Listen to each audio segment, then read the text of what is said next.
बिस्मिल्लाहिर्रहमानिर्रहीम। अस्सलाम वालेकुम। केमिस्ट्री क्लास 10 चैप्टर नंबर है 8 इंडस्ट्रियल केमिस्ट्री। इसका आज हम सेक्शन सी करेंगे डिटेल क्वेश्चंस का। क्वेश्चन नंबर 1 है describe fraction of petroleum in detail. आपको पेट्रोलियम के फ्रैक्शंस बताने हैं डिटेल में। देखिए इन्होंने क्लियरली कहा है डिटेल में। तो जो आपकी बुक में एक चार्ट दिया हुआ है, अगर आप सिर्फ वो बताएंगे तो बहुत शॉर्ट हो जाएगा क्वेश्चन। तो इसीलिए आपको थोड़ा सा पेट्रोलियम और उसकी डिस्टिलेशन भी डिस्क्राइब करनी पड़ेगी। इसका आंसर जो है मैंने थोड़ा सा आपकी इस चैप्टर में से लिया है और कुछ जो है मैंने आपके प्रीवियस चैप्टर जो था ऑर्गेनिक केमिस्ट्री का चैप्टर उसमें से फ्रैक्शनल डिस्टिलेशन लिया है। उसके अलावा ये डायग्राम भी उसमें से ही लिए। उसके अलावा कुछ जो है मैंने इंटरनेट से इसमें ऐड किया है। इस तरह ये एक बहुत अच्छा सा आंसर बन गया है। पहले मैं आपको फ्रैक्शनल डिस्टिलेशन डिस्क्राइब करूंगी कि फ्रैक्शनल डिस्टिलेशन होती क्या है और कैसे करते हैं। सबसे पहले हम ये जान लेते हैं कि पेट्रोलियम क्या चीज़ है। पेट्रोलियम जो है एक thick brown greenish black colour का लिक्विड होता है और एक बहुत कॉम्प्लिकेटेड इसके अंदर कॉम्बिनेशन होता है। हाइड्रोकार्बन्स का कॉम्बिनेशन होता है और ये हाइड्रोकार्बन जो है गैसियस लिक्विड या सॉलिड स्टेट में होते हैं। सॉलिड लिक्विड और गैसेस हाइड्रोकार्बन्स के अलावा इसके अंदर वाटर, सॉल्ट और अर्थ पार्टिकल्स भी होते हैं। इसीलिए इसकी तमाम कंपोनेंट्स को सेपरेट करा जाता है। इसको ज़मीन के अंदर बहुत गहराई के अंदर ड्रिल करके निकाला जाता है और इसके मुख्तलिफ कंपोनेंट्स को इसमें से सेपरेट किया जाता है। इसके कंपोनेंट्स को इसमें से सेपरेट करने को कहते हैं फ्रैक्शनल डिस्टिलेशन। और फ्रैक्शनल डिस्टिलेशन को जो किया जाता है वो किया जाता है फ्रैक्शनल टावर में। ये जो मैंने डायग्राम बनाई है ये है फ्रैक्शनल टावर। इसके अंदर फ्रैक्शनल डिस्टिलेशन की जाती है। फ्रैक्शनल डिस्टिलेशन करने के लिए क्या करते हैं, जो ज़मीन के अंदर से ड्रिल करके ऑयल निकाला जाता है उसे कहते हैं क्रूड ऑयल। ठीक है, वही पेट्रोलियम जो जैसे ही ज़मीन से निकलकर इस फर्नेस तक पहुँचता है उसे कहते हैं क्रूड ऑयल। एक फर्नेस है, इस फर्नेस के अंदर ये क्रूड ऑयल पहुंचता है और इस क्रूड ऑयल और यहाँ पे इस क्रूड ऑयल को 400 डिग्री सेंटीग्रेड तक गर्म किया जाता है और बाज़ औक़ात इससे ज़्यादा भी टेम्परेचर किया जाता है, लेकिन मोस्टली 400 डिग्री सेंटीग्रेड तक गर्म किया जाता है। जब ये गर्म होता है तो ये वेपोराइज होने लगता है और इसके वेपर्स जो हैं वो निकलते हैं और जब वेपर्स निकलते हैं तो उनको इस फ्रैक्शनल टावर के अंदर भेजा जाता है और फ्रैक्शनल टावर के अंदर फिर इनकी जो है इनकी मुख्तलिफ फ्रैक्शंस के अंदर इसके मुख्तलिफ कंपोनेंट्स अलग अलग हो जाते हैं। लेकिन किस तरह अलहदा होते हैं इसके लिए भी एक जो है एक ख़ास प्रिंसिपल यूज़ किया जाता है। क्रूड ऑयल होता है, उसके अंदर उसके मुख्तलिफ कंपोनेंट्स होते हैं और हर कंपोनेंट का बॉइलिंग पॉइंट भी डिफरेंट होता है। उसी डिफरेंट बॉइलिंग पॉइंट के बेस के ऊपर इसको अलग अलग सेपरेट किया जाता है। जब हम इसको हीट अप करते हैं, क्रूड ऑयल का ऐसा कंपोनेंट जिसका सबसे कम बॉइलिंग पॉइंट होता है सबसे पहले बॉयल हो जाता है। जब वो सबसे पहले बॉयल होता है उसके वेपर्स बनते हैं, उसके वेपर सबसे पहले यहाँ से निकल के डिस्टिलेशन टावर के अंदर पहुँचते हैं। फिर उससे थोड़ा सा ज़्यादा जिसका बॉइलिंग पॉइंट होगा वो वाला कंपोनेंट वेपोराइज होगा और फिर वो इस डिस्टिलेशन टावर के अंदर आएगा। इसके बाद उससे ज़्यादा वाला जिसका बॉइलिंग पॉइंट होगा फिर वो आएगा। इस तरह सब इसी तरह जैसे जैसे बॉइलिंग पॉइंट जिसके ज़्यादा होंगे वो उतने ही देर से वेपोराइज होगा और फिर उतनी ही देर से इस फ्रैक्शनल टावर के अंदर आएगा। टेम्परेचर जो होता है इसके ऊपर के पार्ट में, इसके टॉप पर उसको जो है ठंडा रखा जाता है। इसका टेम्परेचर ऊपर में बहुत कम होता है, इसको ऊपर से ठंडा रखा जाता है। और इसका जो बॉटम में होता है उसके बॉटम के अंदर टेम्परेचर जो होता है आमतौर पे 400 डिग्री सेंटीग्रेड या उससे भी ज़्यादा 600 डिग्री सेंटीग्रेड तक भी होता है। आमतौर पे इसका टेम्परेचर या तो फर्नेस के बराबर रखा जाता है या फर्नेस से भी ज़्यादा रखा जाता है। तो इसमें टेम्परेचर इस तरह ऊपर टेम्परेचर जो होगा सबसे कम होगा, उसके बाद उससे थोड़ा सा टेम्परेचर बढ़ जाएगा, इस तरह नीचे आते जाएंगे टेम्परेचर ज़्यादा होता जाएगा। ये जो कंडेंसेशन होता है इसका रूल ये होता है कि जिस कंपोनेंट का बॉइलिंग पॉइंट सबसे कम होता है वो सबसे पहले वेपोराइज होता है, इसीलिए वो सबसे ऊपर वाले कंपार्टमेंट में जाके कंडेंस होगा क्योंकि ऊपर वाले कंपार्टमेंट में सबसे कम टेम्परेचर होगा। और जो सबसे आखिर में वेपोराइज होगा यानी जिसका बॉइलिंग पॉइंट सबसे ज़्यादा होगा वो सबसे आखिर में वेपोराइज होगा और आखिर में वेपोराइज होगा वो सबसे पहले कंडेंस होगा यानी कि सबसे नीचे वाले कंपार्टमेंट में ही कंडेंस हो जाएगा। कंडेंस होने के लिए एक और भी जो है प्रिंसिपल होता है, वो प्रिंसिपल ये होता है जिस कंपोनेंट की डेंसिटी सबसे कम होती है वो सबसे ऊपर वाले कंपार्टमेंट में कंडेंस होता है और जिस कंपोनेंट की डेंसिटी सबसे ज़्यादा होती है वो सबसे नीचे वाले कंपार्टमेंट में कंडेंस होते हैं। इस तरह मुख्तलिफ फ्रैक्शनल कॉलम के अंदर मुख्तलिफ कंपोनेंट्स अलग अलग हम सेपरेटली कलेक्ट कर लेते हैं। सबसे ऊपर वाले कॉलम में जो है रिफाइनरी गैस होती है। इनके यूजेस जो है मैं अभी आपको नहीं बता रही, जब मैं आपको चार्ट बताऊंगी उस चार्ट में इन सब के यूजेस भी साथ साथ लिखे हुए हैं। उसके अंदर ये भी बताया गया है कि इनके अंदर कितने कितने कार्बन एटम की चेन होती है। जो सबसे ऊपर वाले कंपार्टमेंट में से कलेक्ट किया जाता है वो होते हैं रिफाइनरी गैस। उसके बाद जो सेकेंड वाले कंपार्टमेंट में से गैसोलीन या पेट्रोल कलेक्ट किया जाता है। उसके बाद वाले कंपार्टमेंट में से नेफ्ता और उसके बाद केरोसिन या पैराफिन, उसके बाद होता है डीजल ऑयल, उसके बाद में आता है लुब्रिकेंट ऑयल, और सबसे नीचे वाले कंपार्टमेंट में से आता है फ्यूल ऑयल। फ्यूल ऑयल के बाद जो भी कुछ बच जाता है, जो भी बचा कुचा होता है, उसको हम कहते हैं रेजिड्यू। इसके बॉटम से बिट्यूमेन और रेजिड्यूज जो कि चीज़ें बच जाती हैं वो इसमें से निकलती हैं। जब इस फर्नेस के अंदर हमने क्रूड ऑयल को गर्म किया होता है 400 डिग्री सेंटीग्रेड तक, तो इसकी सारी वेपोराइजेशन हो जाती है। लेकिन ऐसा फिर भी होता है कि कुछ न कुछ चीज़ों की जो होते हैं वेपोराइजेशन होने से रह जाती है, और इसके अंदर जो है कुछ पेट्रोलियम कोक जो है वो बाकी रह जाता है। इसलिए क्या किया जाता है, फर्नेस का टेम्परेचर 400 डिग्री सेंटीग्रेड से भी ज़्यादा करके इसको एक बार फिर गर्म किया जाता है, जिससे मज़ीद वेपर जो हैं इसमें से निकल के फ्रैक्शनल कॉलम के अंदर या फ्रैक्शनल टावर के अंदर पहुंच जाते हैं और उनको सेपरेट कर लिया जाता है। ठीक है, इस तरह से ये पेट्रोलियम की पूरी फ्रैक्शनल डिस्टिलेशन मैंने आपको समझा दी, और अब मैं आपको जो है पढ़ के बताऊँगी, जो कि मैंने आपकी बुक से भी लिखा है और थोड़ा इंटरनेट से भी लिखा है, तो आप इसको नोट डाउन कर लीजिएगा। उसके बाद मैं आपको इसका चार्ट समझाऊंगी। सबसे पहले आप हेडिंग डालेंगे पेट्रोलियम की। Petroleum is a thick dark brown और greenish black liquid. It's a complicated combination of solid, liquid and gaseous hydrocarbons together with water, salt and earth particle. तो यही मैंने आपको अभी बताया था कि पेट्रोलियम जो है एक थिक डार्क ब्राउन कलर का या ग्रीनिश ब्लैक कलर का लिक्विड होता है, और ये कॉम्प्लिकेटेड कॉम्बिनेशन है सॉलिड, लिक्विड और गैसेस हाइड्रोकार्बन्स का, और इसके साथ साथ इसमें वाटर, सॉल्ट और अर्थ पार्टिकल भी होते हैं। फ्रैक्शनल डिस्टिलेशन की हेडिंग डालें, उसके बाद लिखें petroleum is non renewable resource. Petroleum जो है एक रिन्यूएबल सोर्स नहीं है। Its component are separated out by fractional distillation in fractional tower near the crude oil source. तो जहाँ से क्रूड ऑयल निकाला जा रहा होता है ज़मीन से, उसके करीब ही फ्रैक्शनल टावर लगाए जाते हैं, और वहाँ पे इसकी फ्रैक्शनल डिस्टिलेशन करके इसके कंपोनेंट्स को सेपरेट किया जाता है। This column is intended to be cold at top and hot at the bottom. ये जो कॉलम होते हैं इनको ऊपर से कोल्ड रखा जाता है टॉप पर से, और नीचे उनके बॉटम को गर्म रखते हैं। Initially crude oil is heated to about 400 degree centigrade और slightly above in the furnace. सबसे पहले क्रूड ऑयल को एक फर्नेस के अंदर 400 डिग्री सेंटीग्रेड या इससे भी ज़्यादा टेम्परेचर पे गर्म करते हैं। The components of petroleum have distinctly different boiling point. जो पेट्रोलियम के कंपोनेंट्स होते हैं उनके बिल्कुल अलग अलग बॉइलिंग पॉइंट होते हैं। The components that have low boiling point start to boil first. जिन कंपोनेंट्स का सबसे कम बॉइलिंग पॉइंट होता है वो सबसे पहले स्टार्ट कर देते हैं बॉयल होना, एंड कन्वर्ट इनटू वेपर्स, और वेपर्स में कन्वर्ट हो जाते हैं। इसके बाद हम करेंगे डिस्टिलेशन टावर की हेडिंग डालेंगे। इसके बाद हम लिखेंगे the vapours are carried out to fractional tower. फिर ये जो वेपर्स निकलने शुरू होते हैं इनको कहाँ भेजा जाता है, इनको भेजा जाता है फ्रैक्शनल टावर में। ये जो मैंने आपको अभी बताया था। The tower is hot at bottom while cold on top. ये टावर जो है बॉटम से हॉट होता है और टॉप पे से कोल्ड होता है। When vapours rises up they condensed when they reach a part of column that is below the temperature.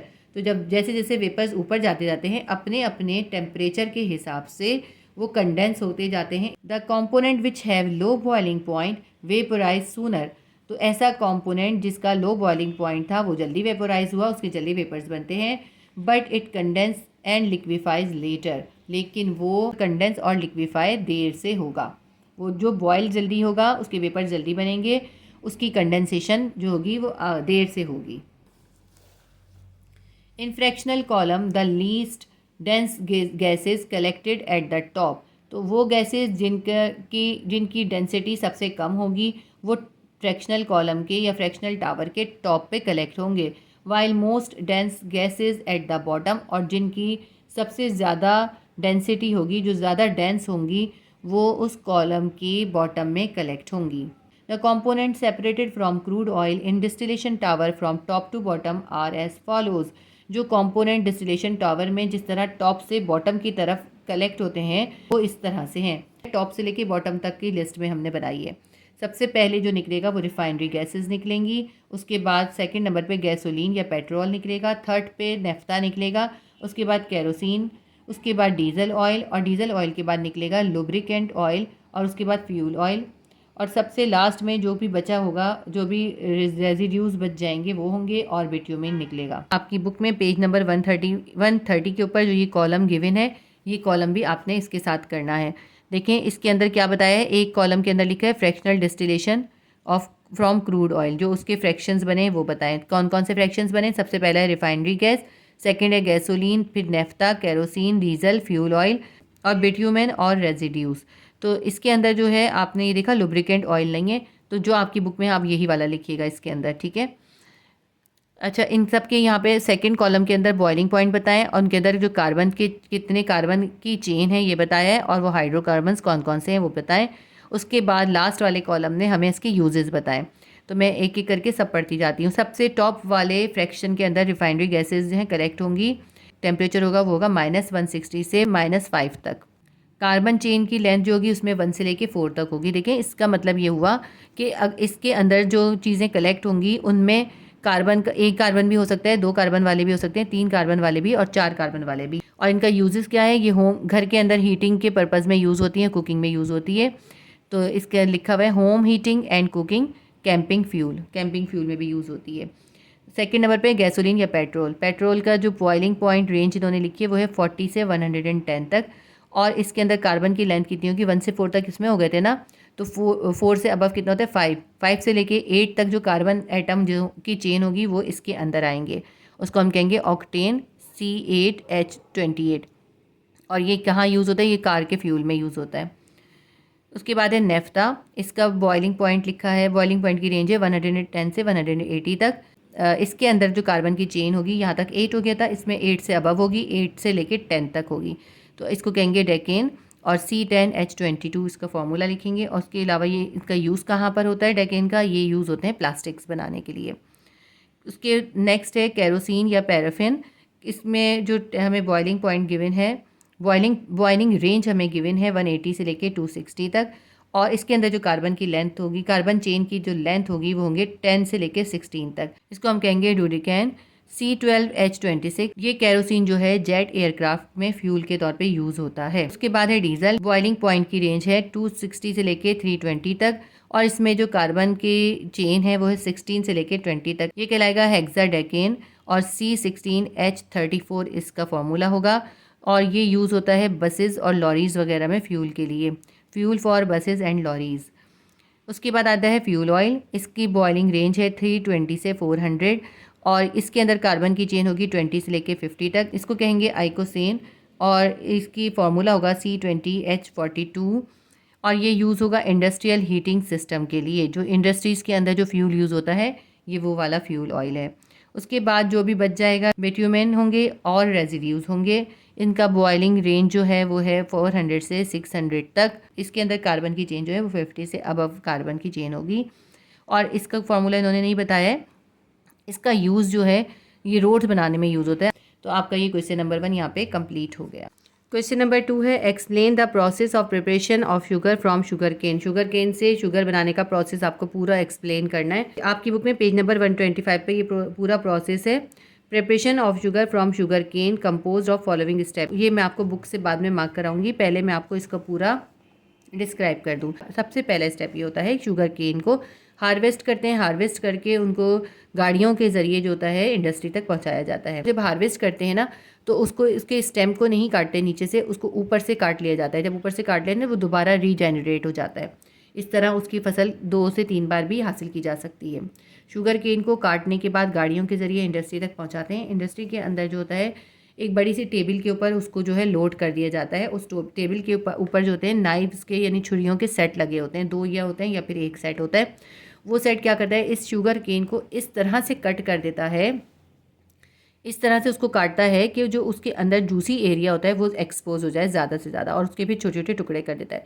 फिर ये जो छोटे छोटे टुकड़े होते हैं ये आगे जाके नेक्स्ट स्टेप पे जाके उसका जूस निकाल लिया जाता है। जब उसका जूस निकालने के बाद उसके अंदर लाइम यानी कैल्शियम हाइड्रोक्साइड ऐड करते हैं और उसको गर्म करते हैं खूब। ये 2 चीज़ें इसलिए ऐड की जाती हैं ताकि जो है इसके अंदर एंजाइम्स ख़त्म हो जाएं, और दूसरा जो ये जूस बना है ये जूस एसिडिक होता है, ये न्यूट्रल हो जाए। इसको न्यूट्रल करने के लिए इसकी पीएच को ये हम कैल्शियम हाइड्रोक्साइड डालते हैं और जो है हीट अप करते हैं। एसिडिक होता है ये जूस और इसकी जो पीएच होती है वो 5 से लेकर 6.5 तक होती है।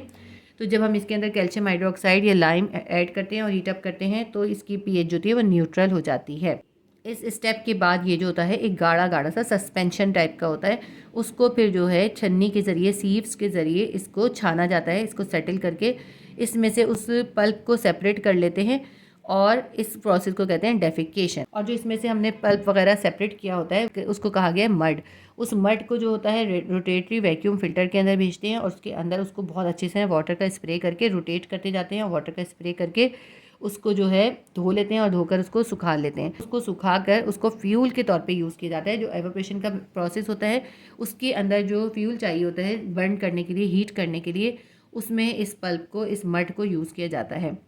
अब ये जो क्लैरिफाइड जूस होता है उसको आगे पंप करते हैं और उसको आगे एवापोरेटर्स तक पंप करते हैं। एवापोरेटर्स की जो एक पूरी सीरीज़ होती है, 3 से लेकर 5 तक की सीरीज़ होती है। सबसे पहले फर्स्ट एवापोरेटर के अंदर ये जूस जाता है, उसको वहाँ पे तेज़ बॉयल करते हैं स्टीम के ज़रिए। उसके बाद सेकेंड एवापोरेटर तक पहुँचता है, वहाँ भी बॉयल किया जाता है। उसके बाद थर्ड एवापोरेटर तक पहुँचता है, वहाँ पर भी उसको बॉयल करके उसके अंदर से वेपर्स एवापोरेट किए जाते हैं और जो है उसको जो है गाढ़ा कर लिया जाता है। उसकी जब यहाँ पर एवापोरेटर तक पहुँचता है जूस तो उसके अंदर तकरीबन 10 से 15% तक सक्रोज होता है। लेकिन जब ये एवापोरेशन का प्रोसेस कंप्लीट होता है तो उस वक्त तक इसके अंदर तकरीबन 55 से 59% तक सक्रोज हो जाता है या 60 से 65% तक भी हो सकता है। यानी इतना वाटर था और कितना कम सक्रोज था। इतना एवोपरेशन करा कि वाटर का कॉन्सेंट्रेशन बिल्कुल ही कम हो गई, सक्रोज की कॉन्सेंट्रेशन जो है वो ज़्यादा हो गई। वो कितनी हो गई? 55 से 59 या फिर 60 से 65। इस सिरप को, ये जो गाढ़ा सा सिरप निकलता है, इसको वैक्यूम पेन्स के अंदर भेजा जाता है। वैक्यूम पेन्स के अंदर भी इसको फिर से एवोपरेट किया जाता है, लेकिन यहाँ पर इसको वैक्यूम के अंदर एवोपरेट करते हैं और इसकी सुपर सैचुरेशन करी जाती है। तो जब पहले जो 3 एवोपरेटर से गुजारा गया वो था एवोपरेशन का प्रोसेस था और सैचुरेशन की जा रही थी, लेकिन यहाँ पर आने के बाद इसको वैक्यूम के अंदर एक बार और एवोपरेट करके इसकी सुपर सैचुरेशन की जाती है। इस सुपर सैचुरेशन के दौरान में इसके अंदर जो है सीड क्रिस्टल ऐड करते हैं। अब ये जो सिरप होता है, यहाँ पर जो सुपर सैचुरेटेड सिरप होता है, इसको मदर लिक्वर कहा गया है। इसके अंदर जो है सीड क्रिस्टल ऐड किए जाते हैं। ये सीड क्रिस्टल जो होते हैं इसलिए ऐड किए जाते हैं ताकि वो जो एक सिरप है उसके अंदर क्रिस्टल बन सकें, क्योंकि हम शुगर यूज़ करते हैं वो क्रिस्टलाइन होती है ना, उसके अंदर क्रिस्टल्स होते हैं। उसको क्रिस्टल फॉर्म में देने के लिए इसके अंदर सीड क्रिस्टल ऐड करते हैं। जैसे इसमें सीड क्रिस्टल डालते हैं, सिरप होता है उसके अंदर क्रिस्टल बनना शुरू हो जाते हैं। उसका 50% जो होता है वो क्रिस्टलाइन हो जाता है, क्रिस्टल्स बन जाते हैं। लेकिन जो बाकी बचता है उसको फिर दोबारा नेक्स्ट स्टेप पे दोबारा से किया जाता है। इस तरह ये मेथड जो है तकरीबन 3 स्टेजेस तक चलता है। ठीक है, अब ये पहले स्टेप के अंदर तो 50% उसकी क्रिस्टलाइन शुगर बनी थी, उसका फिर दोबारा मोलेसिस किया जाता है जिसको कहते हैं बी मोलेसिस, फिर सी मोलेसिस और फिर फाइनल मोलेसिस। इस तरह इन तमाम मोलेसिस से गुजरने के बाद तकरीबन 25% सक्रोज और 20% ग्लूकोज या फ्रुक्टोज जो है वो हासिल हो जाती है। अब ये जो हमारे पास क्रिस्टलाइन शुगर्स होते हैं इसके अंदर अभी भी जो होता है कुछ ना कुछ नमी बाकी होती है और इसके ऊपर जो होता है कुछ ना कुछ सिरप जो होता है वो लगा हुआ होता है। इसकी सिरप को साफ़ करने के लिए इनको भेजा जाता है सेंट्रीफ्यूज मशीन के अंदर। बास्केट टाइप की सेंट्रीफ्यूज मशीन होती है। इन मशीन जो होती हैं कंटिन्यूसली उसके अंदर जो है उसको रोटेट करती है तेज़ी के साथ, क्रिस्टल्स को मज़ीद ब्रेक करती है। इसके ऊपर जो है बहुत तेज़ी के साथ वाटर का स्प्रे करते हैं जो उसको तेज़ी के साथ जो है इन शुगर क्रिस्टल्स को जो होता है दीवार की तरफ प्रेस करता है। इसके अंदर सेंट्रीफ्यूगल फोर्स जो होती है वो उसको दीवार की तरफ खींच रही होती है, जिसकी वजह से इसके अंदर जितना भी इसके ऊपर एक्स्ट्रा सिरप लगा होता है वो सब इसके ऊपर से साफ़ हो जाता है, वो रिड्यूस हो जाता है। इसके बाद जो तैयार होता है ना, वो तैयार होता है हमारे पास ब्राउन शुगर तैयार होती है। इस शुगर को वाइट करने के लिए आगे जो मॉडर्न फैक्ट्रीज़ होती हैं वो मज़ीद प्रोसेस करती हैं। वो आपकी बुक में आगे आपका डिस्क्राइब नहीं किया गया। जब आप बड़ी क्लासेस में जाएंगे ना तो आपको ये सब आपको डिस्क्राइब करना होगा कि आगे जो है इस ब्राउन शुगर को किस तरह वाइट शुगर में कन्वर्ट किया जाता है, जिसको हम कहते हैं रॉ शुगर। ये मैंने आपको पूरा अच्छे से समझा दिया और इसके बाद मैं आपको मार्क करा दी हूँ। सबसे पहले जो हमें इसके लिए शुगर की प्रिपरेशन के लिए हमें मटेरियल चाहिए होंगे, वो चाहिए होंगे शुगर केन चाहिए होगा, लाइम चाहिए होगा यानी कैल्शियम हाइड्रोक्साइड और वाटर चाहिए होगा। आपकी बुक में पेज नंबर 125 से हम लिखेंगे the preparation of sugar from sugar cane composed of the following steps. ये शुगर को प्रिपेयर करने के ये स्टेप्स हैं। नंबर 1 है हार्वेस्टिंग एंड डिलीवरी, उसके बाद है जूस एक्सट्रैक्शन, फिर क्लैरिफिकेशन, उसके बाद है कॉन्सेंट्रेशन, देन क्रिस्टलाइजेशन, उसके बाद होगा क्रिस्टल सेपरेशन एंड ड्राइंग। ये सब मैं आपको एक्सप्लेन कर चुकी हूँ और जो रह गया है वो जब हम मार्क करेंगे उस वक्त आपको क्लियर हो जाएगा। सबसे पहले हम हेडिंग डालेंगे harvesting and delivery of sugar cane. Sugar cane is generally harvested in the cooler months of the year. Generally sugar cane को सर्द मौसम में हार्वेस्ट किया जाता है। Although it is harvested year round in all over the Sindh, लेकिन सिंध के अंदर जो है ये तकरीबन पूरा साल ही हार्वेस्ट किया जाता है। उसके बाद आप यहाँ से लिखेंगे harvested cane is transported to the factory by many means and vehicles. Harvested जो केन, ये जो केन हार्वेस्ट किया जाता है उसको फिर फैक्ट्री ट्रांसपोर्ट करते हैं, उसके लिए बहुत सी गाड़ियाँ यूज़ की जाती हैं, such as ox cart, trucks, railway cars और बैग्स। और उसमें कौन कौन सी शामिल हैं, जैसे कि बैलगाड़ियाँ हो गई, ट्रक या रेलवे कार्स वगैरह। तो यहाँ तक हम लिखेंगे। उसके बाद हम एडिंग डालेंगे juice extraction of sugar cane. ये जो शुगर केन फैक्ट्री तक पहुँचा है उसका जूस एक्सट्रैक्ट किया जाएगा। After weighing sugar cane is loaded by hand और crane on to a moving table. जब शुगर केन को फैक्ट्री पहुँचा दिया जाता है तो वेट करने के बाद उस शुगर केन को एक मूविंग टेबल के ऊपर लोड कर देते हैं, हाथ के ज़रिए या फिर क्रेन के ज़रिए। The table carries the cane into 1 और 2 सेट्स ऑफ रिवॉल्विंग नाइव्स। ये टेबल जो होती है शुगर केन को नाइफ्स के पास ले जाती है और नाइफ्स के एक या फिर दो सेट्स वहाँ पे लगे होते हैं। Which chop the cane into chips in order to expose the tissues and open the cell structure. ये जो नाइफ्स होते हैं ये चॉप कर देते हैं केन को, इस तरह से चॉप करते हैं कि जो उसके इंटरनल टिश्यूज़ होते हैं ना वो या सेल स्ट्रक्चर जो है वो ओपन हो जाए, ताकि जो उसका पल्प है वो बाहर की तरफ होगा तो उसका ज़्यादा अच्छे से रस निकल सकेगा। Thus readying the material for efficient extraction of the juice. इस तरह ये मटेरियल जो होता है वो अच्छे सा जूस निकालने के लिए रेडी हो जाता है। इसके बाद है क्लैरिफिकेशन ऑफ एक्सट्रैक्टेड जूस। अब ये जो जूस निकाल लिया गया है इसकी क्लैरिफिकेशन की जाएगी। Mix juice from the extraction mills और diffuser is purified by addition of heat, lime and flocculation aid. ये जो मिक्स जूस होता है जिसको एक्सट्रैक्ट किया जाता है उसको एक्सट्रैक्शन मिल से या डिफ्यूज़र से निकलने के बाद उसको प्यूरीफाई करते हैं। प्यूरीफाई करने के लिए उसमें ऐड करते हैं हीट और लाइम और फ्लोक्यूलेशन एड। ये जो लाइम है, लाइम होता है चूने का पानी, कैल्शियम हाइड्रोक्साइड, और फ्लैक्यूलेशन एड जो होता है ये कुछ ऐसी सब्सटेंस डाली जाती है जिससे वो गाढ़ा सा सस्पेंशन बन जाता है। The lime is a suspension of calcium hydroxide often in a sucrose solution which forms a calcium sacred compound. Lime जो होता है चूने कैल्शियम हाइड्रोक्साइड का सस्पेंशन होता है, उसको जब सक्रोज के सॉल्यूशन के साथ मिलाते हैं तो उससे कैल्शियम सैक्रेट का कंपाउंड फॉर्म हो जाता है। The heat and lime kill enzymes. जो इसको गर्म किया जा रहा होता है और लाइम डाला जा रहा होता है उसका मकसद क्या होता है, ताकि उसके जूस के अंदर जितने भी एंजाइम्स हैं वो मर जाएं। एंजाइम्स इसलिए ख़त्म किए जाते हैं क्योंकि अगर एंजाइम्स रहेंगे तो फर्मेंटेशन का प्रोसेस हो सकता है या फिर कोई और केमिकल रिएक्शन जूस में हो सकता है। And increase pH from a neutral acid level of 5.0 till 6.5 to a neutral pH. और इसका एक मकसद तो इसका एंजाइम्स को किल करना होता है और दूसरा पर्पज़ जो होता है वो ये होता है, ये जो जूस होता है ये थोड़ा एसिडिक होता है और इसकी पीएच जो है 5 से लेके 6.5 तक होती है। जब इसके अंदर लाइम मिलाया जाता है और इसको हीट किया जाता है तो इसकी पीएच जो है वो न्यूट्रल हो जाती है और हम जानते हैं कि न्यूट्रल पीएच जो है वो 7 होती है। यहाँ तक लिखने के बाद हम यहाँ से लिखेंगे this settling and separation process is known as defecation. देखिए अब यहाँ पे जो इसमें ये चीज़ें मिलाई उसकी वजह से गाढ़ा सा सस्पेंशन बन गया, तो उसको जो है सीव्स के ज़रिए या छन्नियों के ज़रिए छान कर इसको सेपरेट कर लिया जाता है और इस मेथड को कहते हैं डेफिकेशन। आप चाहें अगर शॉर्ट लिखना चाहते हैं तो आप बस यहाँ तक लिख के फिर यहाँ से यहाँ तक लिख लीजिएगा, लेकिन आप चाहें तो ये भी पूरा भी लिख सकते हैं। और जब इसको देखें, जब इसको छान लेते हैं तो उसका जो पल्प अलग होता है उसको कहते हैं muds. Muds are pump to rotary vacuum filter. ये जो मर्ड होता है या पल्प होता है उसको जो है रोटेटरी वैक्यूम फिल्टर तक ले जाया जाता है, where residual sucrose is washed out with a water spray on a rotating filter. अब इसके अंदर जो इस मड के अंदर या इन छिलकों के अंदर जितनी भी शुगर होती है उसको बहुत सारे पानी के स्प्रे के ज़रिए रोटेटिंग वैक्यूम फिल्टर के अंदर वॉश कर लिया जाता है। इसको वॉश करने के बाद इसको सुखाकर इसके जो है बर्निंग फ्यूल के तौर पर यूज़ किया जाता है। इसके बाद जो नेक्स्ट प्रोसेस एवापोरेशन का हो रहा है उसके अंदर जो फ्यूल है वो यही मड यूज़ की जाती है। आप चाहें तो ये लाइन्स छोड़ सकते हैं और अगर पूरा लिखना चाहें तो पूरा ही लिख लें, ठीक है। लेकिन अगर शॉर्ट करना चाहते हैं तो फिर यहाँ से यहाँ तक लिखिए, फिर यहाँ से लिखिएगा। Clarified juice meanwhile is pump to a series of 3 to 5 multiple effect evaporators. ये जो क्लैरिफाइड जूस है ये आगे पंप्ड होता है और आगे पंप किया जाता है एवापोरेटर्स तक। एवापोरेटर्स की जो होती है 3 या 5 की सीरीज़ होती है। Concentration of clarified juice. अब ये जो जूस बना है ये जो है कॉन्सेंट्रेटेड नहीं है, इसको कॉन्सेंट्रेट करा जाएगा एवापोरेटर्स के अंदर। Steam is use to heat the first of series of evaporators. अब देखें इसकी मैंने आपको बताया ना 3 से 5 सीरीज़ होंगी, तो जब पहले एवापोरेटर की सीरीज़ के अंदर ये जूस आएगा तो उसको स्टीम के ज़रिए गर्म करेंगे। द जूस इज़ बॉयल्ड, तो जूस बॉयल्ड हो जाएगा।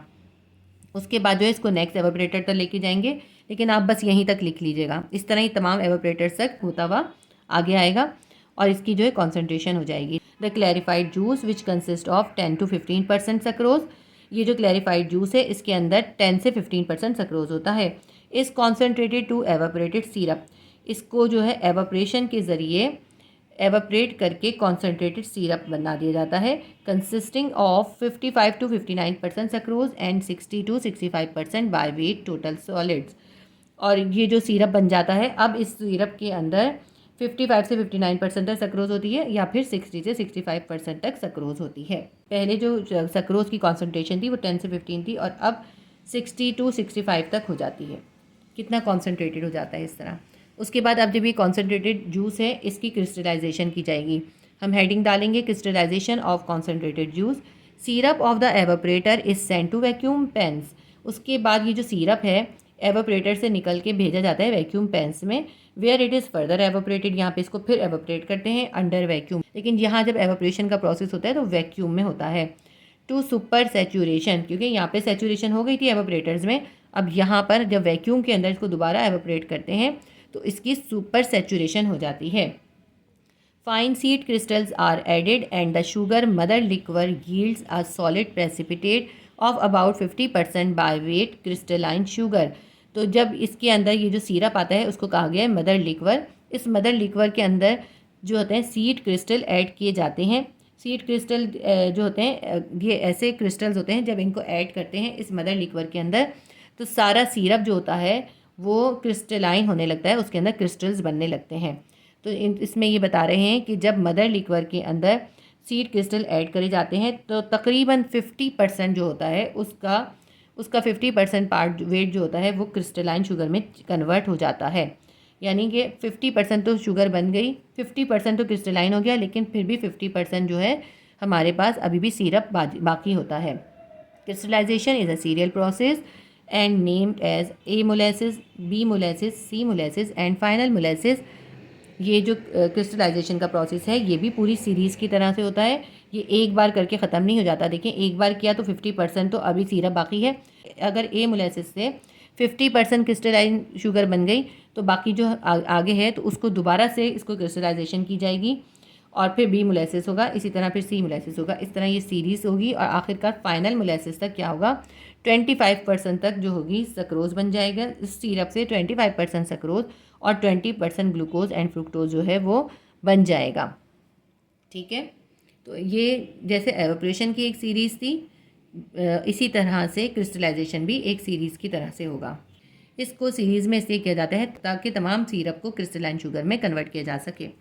अब ये जो क्रिस्टलाइन शुगर है इसको आगे जो है सेपरेट करेंगे और ड्राई करेंगे। Crystalline sugar separation and drying. Crystals are separated in basket type centrifuge machine. ये जो क्रिस्टल्स हैं इनको सेपरेट करने के लिए इनको एक सेंट्रीफ्यूज मशीन में डालते हैं जो बास्केट की जैसी होती है। These machines continuously break the crystals through continuous centrifuge process. ये जो मशीन्स होती हैं ये मुस्तकिल तौर पे उसको रोटेट करती हैं और सेंट्रीफ्यूज की प्रोसेस के ज़रिए उसके क्रिस्टल्स को ब्रेकअप कर देती हैं। ये जो शुगर क्रिस्टल्स आए थे उनको ब्रेकअप करती हैं, उनको छोटा छोटा कर देती हैं। And a fine jet of water is spread on the sugar pressed against the wall of the centrifugal basket. इस मशीन के अंदर शुगर क्रिस्टल को रोटेट करने के दौरान उन शुगर क्रिस्टल्स के ऊपर बहुत तेज़ पानी स्प्रे किया जाता है और वो पानी जो होता है उस क्रिस्टल्स को सेंट्रीफ्यूगल बास्केट की वॉल की तरफ प्रेस करता है, reducing the syrup coating on each crystal. Water के इस तरह प्रेस करने से क्या होता है उन क्रिस्टल के ऊपर जो बाकी का सिरप लगा रह गया होता है थोड़ा बहुत, वो भी साफ़ हो जाता है। In modern factories the washing process is quite extensive in an effort to produce high purity raw sugar. अब ये जो यहाँ से शुगर तैयार होती है ये होती है ब्राउन शुगर, इसको जो है रॉ शुगर में कन्वर्ट किया जाता है। उसके लिए मॉडर्न फैक्ट्रीज़ के अंदर वॉशिंग का एक एक्सटेंसिव प्रोसेस होता है जो कि उसको रॉ शुगर में कन्वर्ट करता है, जो हम यूज़ करते हैं वाइट शुगर, उसी को कहते हैं रॉ शुगर। तो आपकी बुक में जो है इसका आगे का प्रोसेस जो है वो नहीं बताया गया, जो आप बड़ी क्लासेस में जाएंगे तो उसमें आप पढ़ेंगे, आप बस यहीं तक लिखिएगा। तो आपका देखें क्रिस्टलाइजेशन का भी पूरा पैराग्राफ आएगा और सेपरेशन एंड ड्राइंग का भी पूरा पैराग्राफ आएगा। यहाँ पे ये आपका क्वेश्चन नंबर 2 कंप्लीट हो गया।